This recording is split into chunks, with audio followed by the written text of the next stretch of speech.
ஏம்மா ஒரு கோழி வேணும். அந்த வெள்ளை கோழி ஓகே வாங்க. அது எதுக்குமா வெள்ளைக்கார மாதிரி? அந்த கருப்பு கலரு? கருப்பு என் குலசாமிக்கே ஆகாது. சிவப்பு கலரு? அது ஆபத்துமா ஒத்து வராது. பச்சை கலரு? பச்சை கலர்ல எங்கடி கோழி இருக்கு? இருந்தா மட்டும் அவர் வாங்கி போடுவாரு. பச்சை மஞ்சள்லாம் வேணாமா? பாத்தியாடா, என்ன கலர் தாங்க வேணும்? கலரே இல்லாத ஒரு கோழி வேணும். ஓனரே, இங்க ஒரு கஷ்டமான மோர் வந்திருக்கு. கஸ்டமரா? ஆமாண்டா, வாடா. என்னென்ன வேணும் உங்களுக்கு? அவருக்கு கலரே இல்லாத கோழி வேணுமா? இருக்குண்ணா, வாங்கிக்கலாம். ரொம்ப நல்லது தம்பி. எப்பண்ண வேணும்? இப்போ கொடுத்தாலும் வாங்கிக்கிறேன். இன்னைக்கு திங்கக்கிழமைண்ணே, நாள் சரியில்லை. அப்போ செவ்வாய்க்கிழமை கொடு. செவ்வாய் வெள்ளி பேய்க்கு நல்ல நாள்.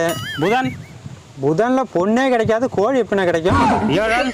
சுக்கிரம் உக்கிரமா இருப்பான். சரி நீயே சொல்லுப்பா, எப்போ வாங்கிக்கலாம்? இந்த 7 நாளை தவிர எந்த நாள் வேணாலும் வாங்கினேன், கண்டிப்பா வாங்கிக்கலாம். சரி தம்பி, கண்டிப்பா வரேன். ஓனரை பார்த்து